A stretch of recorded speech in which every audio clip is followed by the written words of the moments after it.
ఉంది, నువ్వు చెప్పు, ఏమంటా తర్వాత నేను చెప్తాను, నువ్వు విను. మరి అడ్డంగా మాట్లాడదు. అడ్డంగా ఎందుకు మాట్లాడతారు తెలిసి ఎవరైనా చర్చల్లో వాళ్ళ వాదం ఓడిపోతుందని భయం, అందుకని గద వాయించి ఎక్కేద్దారు. సబ్జెక్ట్ ఉన్నవాడు అడ్డంగా మాట్లాడతాడు, ఆగుతాడు. చెప్పని ఎంతసేపు చెప్పని ఈ లోపల వాడు ఏం చేస్తాడు, వాడు 10 నిమిషాలు వాగుతూ ఉంటే హాయిగా ఇలా కూర్చొని తయారవుతూ ఉంటాడు. వాడు వినడం తయారవుతూ ఉంటాడు. తర్వాత పాయింట్ ఏమేయాలి, బాణం ఏమేయాలని చూస్తాడు. తెలివైన వాడు ఆపగానే ఈ బాణం వేస్తాడు, అయిపోయింది అంతే. ఆపగానే ఈ బాణం వేస్తాడు, ఇంక మాట్లాడు వాడు. శంకరాచార్య స్వామి కాశీలోకి వచ్చిన పండితులతో మిగతా ద్వైతాల మధ్యలో వాదన సాగించారు. ఈయన ఒక్కడే వచ్చాడు వాదనకు, ఆయన ఒక్కడే. 100 మంది పండితులు ఉన్నారు ఎదురుగా. వాళ్ళు ఏమన్నారో తెలుసా ఆయనతోటి, మేము ఇక్కడ 100 మంది ఉన్నాం, నువ్వు ఒక్కడే ఉన్నావు, దిగుద్దామనేనా అంటారు. ఆయన పాపం అమాయకుడు ఇలా అని బాగా చిన్నపిల్లడే, 32 ఏళ్ళు బతికాడు. ఈ వాదన జరిగే సమయానికి 25 ఏళ్ళు ఉన్నాయేమో. ఆయన ఇలా కూర్చొని వెళ్తామనే. ఈయన తర్కశాస్త్ర పండితుడు, ఈయన వ్యాకరణ శాస్త్ర పండితుడు, ఈయన వేదాంత పండితుడు, ఈయన ఉపనిషత్తుల్లో ఈయన మించిన వాళ్ళు లేరని ఇలా అందరినీ పరిచయం చేస్తున్న శంకరాచార్య స్వామి చక్కగా అలా అంటూ ఆయన అద్వైతానికి సంబంధించిన పాయింట్స్ అన్ని గుర్తు చేసుకుంటాడు. ఈ చర్చలో పాల్గొన్నారు. అన్నీ అయిపోయాక మళ్ళీ అడిగారు, 100 మంది ఉన్నాం మేము, మమ్మల్ని గెలుద్దామనే వచ్చావా అంటే, ఒక్క మనిషిని గెలవడానికి 100 మంది వచ్చారు అంటే మీరు ఓడిపోయారనే మాట ఖాయమైపోయింది. That is Shankaracharya, that is Shankaracharya. ఒక్క మనిషిని గెలవడానికి ఇంతమంది వచ్చారు అంటే నా వాదం నిజమని రుజువు అయిపోయింది. నేను అతో వాదం ఆరాభే అన్నాడు. కాబట్టి పరమపిత నాకు నమ్మకం వచ్చింది. ఇప్పుడు ఇంతమంది వచ్చారంటే మీరు బలహీనులు కాబట్టి వచ్చారు. ఇప్పుడు చూడండి, మన అభిప్రాయాలతో విభేదించే వాళ్ళు ఎవరైనా మన ఇంటికి కర్రలేసుకు వచ్చారనుకోండి, వాళ్ళతో ఏదైనా వెధవల్లారా కర్రలేసి కిందకు వచ్చారా కొట్టేసి ఒప్పిద్దామనా? నా అభిప్రాయం సరైనది కాదని మీరు అన్నప్పుడు మీరు ఒక్కరే రావాలి, నాతో వాదించాలి.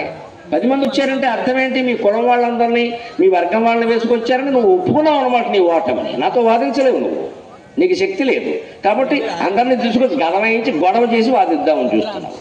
అలా అయితే నేను తీసుకొస్తాను ఒక 100 మంది. ఏమవుతుంది? ఘర్షణ అవుతుంటే. ఏ ఘర్షణ లేకుండా, అహంకారం లేకుండా చేసేది వాదం.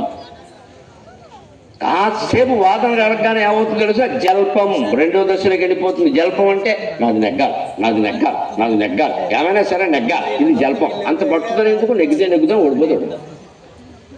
ఓడిపోయాం అనుకోండి, మన అభిప్రాయం సరైనది, అయ్యో నాకు తప్పు తెలుసుకునే అవకాశం ఇచ్చారని ఇంతకాలం ఇదే అనుకున్నాను నేను అని చెప్పచ్చు కదా.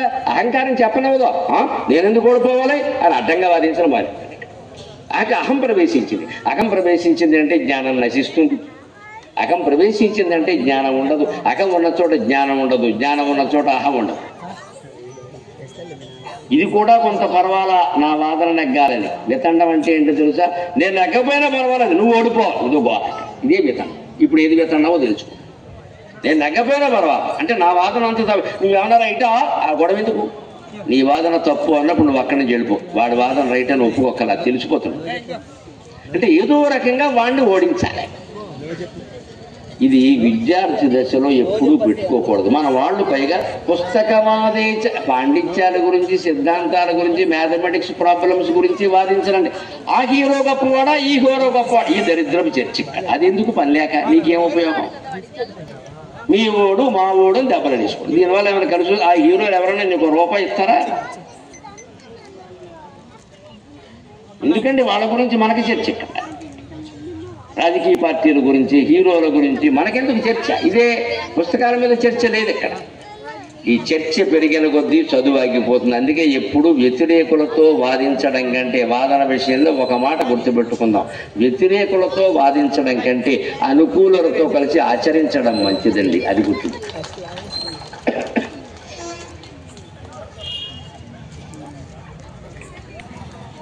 కిం కులేన విశాలే యూతం పుస్తకవాదే చ నాటకేషు చ శక్తత. ఆవేళ నాటకాలు, ఇవాళ సినిమా. నాటకం అంటే సినిమా ఏదైతే ఆవేళ అది, ఈవేళ ఇది. పూర్వం నాటకాల్లో బాగా వేసిన వాళ్ళే సినిమాల్లోకి వెళ్ళేవారు. ఇప్పుడు నాటకాలు లేవు కాబట్టి నేరుగా వెడుతున్నారు. పైగా మన రానిస్తున్నారేంటి? వాళ్ళ అబ్బాయి వాళ్ళ మనవడే సరిపోయి, మనకెక్కడుంది అవకాశం? మనలో ఎవడో ఒకడు గొప్ప యాక్టర్ అయితే కానీ రెండో కూడా రాని. నాటకే శుచి శక్తత. సినిమాల పట్ల నీకు ఆసక్తి పెరిగింది అంటే చదువు నాశనం. బెనిఫిట్ షోలు ఎందుకు వస్తున్నాయండి? వారం రోజులు టిక్కెట్లు ఎందుకు పెంచుతున్నారండి అంటే వారం రోజులు టిక్కెట్లు పెంచే వాళ్ళందరికీ బెనిఫిట్ షోలు వేసే వాళ్ళందరికీ నాది ఒక్కటే చొరక మొహమాటం వెళ్ళ మీ సినిమా మీద మీకు నమ్మకం లేదు కాబట్టి వారం రోజుల్లో వసూలు చేసుకుంటారు. మీ సినిమా మీద మీకు నమ్మకం డబ్బులు వచ్చేస్తే సార్ మీకు అందుకే దానికి క్రేజ్ పెంచేసి ఏదో డీజే సౌండ్లు పెట్టేసి ఆ రిలీజు ఈ రిలీజు ఆడి రిలీజు వీడి రిలీజు పెట్టేసేసి హంగామా చేసేసి అదేదో గొప్పది అనిపించేసేసి డబ్బులు వసూలు చేసుకున్నాక తీరా చూసిన వాళ్ళు ఎదురా అంత అనుకున్నాం దీనికే పూర్వం పల్లెటూరులో గొప్ప సామెత ఉంది. పల్లెటూరే కదా చెప్తే తెలుస్తుంది. ఒక అతను పాపం ఏనుగుంది పెద్ద ఏనుగుంది పెద్ద ఆయన దగ్గర. ఆ ఏనుగు గురించి మాట్లాడుకుంటుంటే ఒకడికి అనుమానం వచ్చి అడిగట, ఏనుగు ఎప్పుడైనా అపాన వాయువు విడిచిపెట్టిందా అన్నారు. అపాన వాయువు అంటే తెలుసుగా ఇంకంతకంటే చెబితే బాగుంది. ఏనుగు అపాన వాయువు విడిచిందా అన్నట్టే ఏం వద్దు అన్ని బాగానే ఉన్నాయి మీరు రాకండి నేను అడుగుతాను అవసరమైతే. ఏనుగు అపాన వాయువు విడిస్తే ఎలా ఉంటుంది అన్నప్పుడు ఏనుగును పోషించేవాడికి దాని గురించి ఏదో చెప్పాలని ఉంటుంది కదా. వాడహం వాడిది ఏనుగంటే ఏమనుకుంటున్నా మా ఏనుగు అపాన వాయువు విడిచిందంటే బద్దలైపోద్ది భూమండలం. అందరూ అదే అనుకున్నారు. అయితే ఎప్పుడు విడుస్తుందో చెప్పబోయా మేము అంతా వస్తాం రికార్డు చేస్తాం.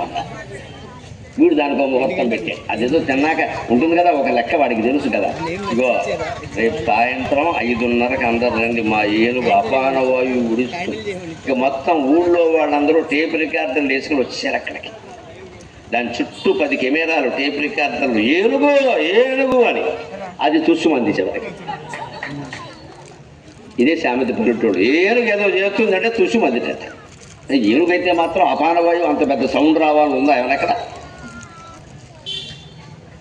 కొంతమంది మనుషులు చూడండి మనం తుమ్మితే మామూలుగా తుమ్ముతాం, కొంతమంది తుమ్మితే అన్నాల వల్ల అదిరిపోతుంది.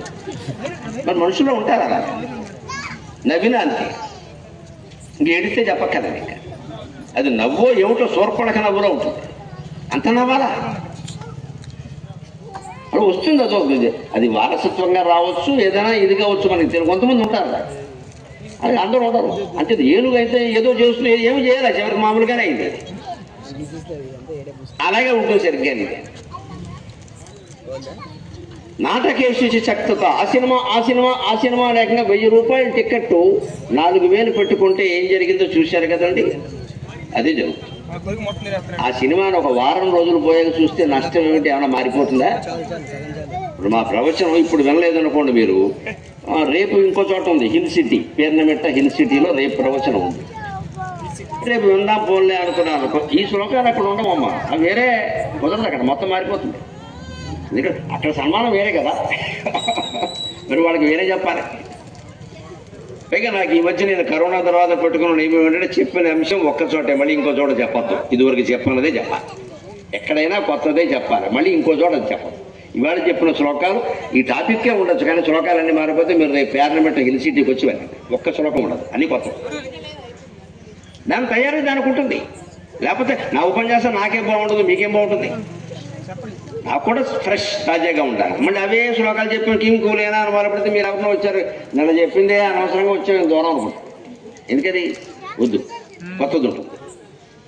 సినిమాలో అదేం లేదండి, ఏడాది ఆడించిన అదే సినిమా ఏం మారదు. మరి ఆ సినిమానే ఒక 10 రోజుల తర్వాత చూస్తే తొక్కిసలాట గొడవలు ఎందుకుంటాయి? అసలు ఎందుకుంటాయి? ఏమన్నా అవి పక్కనట్టండి, అవి అరుదుగా జరుగుతాయి. డబ్బులు ఎంత పోతున్నాయండి? చదువుకోరాని డబ్బులు ఇస్తే అక్కడికి ఎడుతున్నాడు. వార్తలు చూసి ఆశ్చర్యపోయాను. ఆటో డ్రైవరు భార్యకి బాగోపోతే కొడుకును పిలిచి నేను వెళ్ళాలరా ఆటో నాకు తప్పదు కదా, అమ్మను ఆసుపత్రికి తీసుకెళ్ళు తప్పదది అని 2000 ఇచ్చాట. ఆటో డ్రైవర్ బతుక్కి 2000 అంటే ఎంత ఎక్కువ అండి, ఇచ్చాడు. ఆయన దారిని ఆయన వెళ్ళిపోయాడు. ఈ కొడుకు తల్లిని ఆసుపత్రిలో దింపేసి వెళ్ళిపోయాడు. ఎందుకంటే ఆయన అభిమాన హీరో సినిమా రిలీజ్ 2000 దానికి పెట్టేశాడు. తల్లిని అక్కడ వదిలేశాడు. ధర్మాసుపత్రి కదా వాళ్ళే చేస్తారు. తల్లికి ఎవరో అక్కడ వచ్చినప్పుడు చూసుకుంటే ఏదో జరిగింది. చివరికి ఆటోకి డబ్బులు లేవు. అప్పటికి తన భర్త ఆటో డ్రైవర్, ఇంటికి వెళ్ళడానికి ఆటోకి డబ్బులు లేవు, కొడుకు లేడు. ఎందుకంటే రిలీజ్ సినిమాకి వెళ్ళాడు, బెనిఫిట్ షో అదైతే కానీ రాడు. వాడు 3 గంటలకు కానీ రాడు. అంతవరకు ఇళ్ళాలు అక్కడ ఉండలేదు కదా. ఏదో వాడిని వీడిని బతిమాలి ఇంటికి వచ్చింది. తర్వాత మధ్యాహ్నం వాడు వస్తే ఎరా మీ నాన్న చెప్పింది ఏంటి, నువ్వు చేసింది ఏంటి, ఇది మొహమాట పడకుండా చెబుతున్నాను. మా బలహీన వర్గాల్లో ఈ ధైర్యం ఉంటుంది, డబ్బు ఉన్న వాళ్ళలో ఉండదు. చీపురు గట్ట తిరగేసి కొడుకుని మొత్తం శతమానం భవతి శతాయుః పురుషస్యేంద్రియ ఆయుష్యేవేంద్రియే ప్రతిష్టతే శుభ్రంగా వాయించేసిందమ్మ. ఆ ఇల్లాలకి నమస్కారం అలా వాయించే.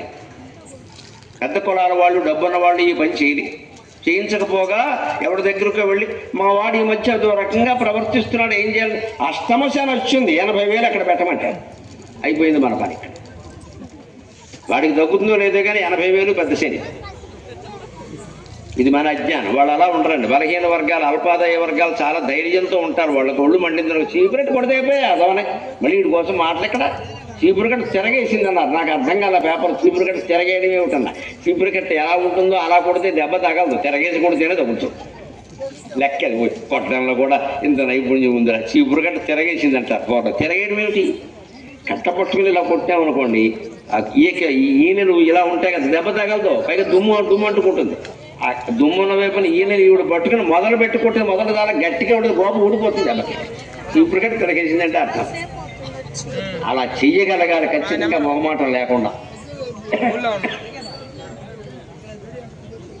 నాటకేషు చ శక్తత, నాటకాల మీద ఆసక్తి. స్త్రీయక కామవాంఛల జోలికి వెళ్ళిన ఈవేళ యువతరాన్ని మొత్తం చెడగొడుతున్నది ఇదేనండి. అమ్మాయిలు అబ్బాయిలు భేదం లేకుండా డిగ్రీ ఫస్ట్ ఇయర్లో చేరడం, లవ్ అఫేర్ మొదలు పెట్టేస్తాడు. ఇక్కడ సాధారణంగా ఎవరు మొదలు పెడతారో గమనించండి. తల్లిదండ్రులు క్షేమం కోసం చెబుతున్నారు. చదువులో వెనకబడ్డాడంటే పిల్లాడు లవ్ అఫేర్లో పడతాడు. ఎందుకో తెలుసా, పిల్లల్లో ఒక ఆలోచన ఉంటుంది ఎప్పుడు యువతరంలో, ఏదో ఒక దాంట్లో వాళ్ళ ప్రజ్ఞ చూపించాలి.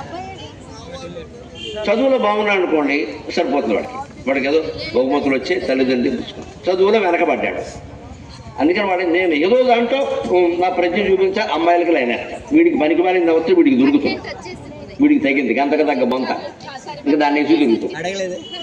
ఈ చదువుకునే కుర్రాడికి పోజు పట్టేస్తాడు, నీ చుట్టూ ఒక్క అమ్మాయి కూడా రాలా, నా చుట్టూ చూసుకో అంటాడు. ఇలా ఈ రకంగా వాడి ప్రజ్ఞ ప్రదర్శిస్తాడు. అంటే మనిషికి సహజంగా ఏదో ఒక ప్రజ్ఞ ప్రదర్శించాలని ఉంటుంది. అందుకే పిల్లల్ని బాగా ఆటపాటలు ఉండే స్కూల్లోనే చేర్పించాలి. పిల్లలు చెడిపోకుండా ఉంటారు. చదువు ముఖ్యం కాదు, ఆటపాటలు కూడా ముఖ్యం. ఆటలు ఉన్నాయా, పాటలు ఉన్నాయా, ఉపన్యాసాలు ఉన్నాయా, వ్యాసాలు ఉన్నాయా, 4 నీతి పద్యాలు చెబుతారా అని అడగండి అమ్మా. ఇంగ్లీష్ మీడియం అయినా పర్వాలా, సాయంత్రం పూట ఒక అరగంట ఇటువంటి శ్లోకాలు చెప్పమనండి, ఎంత బాగుపడతారో. ఆటపాటలు అక్కడ లేకపోగా వేసవకాలం వాడు ఇంటి దగ్గర ఆడించుకుంటారని సమ్మర్ కోచింగ్ అని పంపిస్తున్నాడు. మొత్తం నాశనం అయిపోయింది. పైగా విద్యాలయాల మీద చర్యలు తీసుకోండి. నేనైతే ఆ మాట చెప్పనమ్మా. మనం జరిపించబట్టే కదా విద్యాలయాలు మీద పెడుతున్నాయి. మనం పంపించకుండా ఉంటే ఎందుకు పెడతాడండి పిల్లాడు? మీరు పెడితే పెట్టండి, నేను పాప. మనం ఎలా తయారయ్యాం, తల్లిదండ్రి కూడా. వాడు వెళ్ళిపోతే చాలు, మన ప్యాకెట్ మనం వాడుకొచ్చుకోవడం.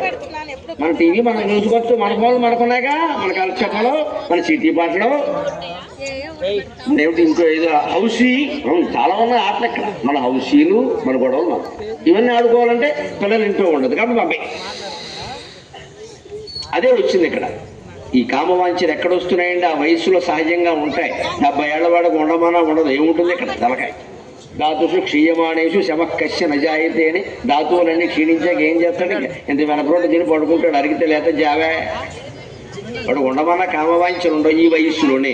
16 నుంచి 36, 45 వాడికి పెళ్ళి అయ్యే వరకు మనం జాగ్రత్త పడితే గొడవలు అయిన తర్వాత వాడు పెళ్ళం పడతారు, మనకు అనవసరం.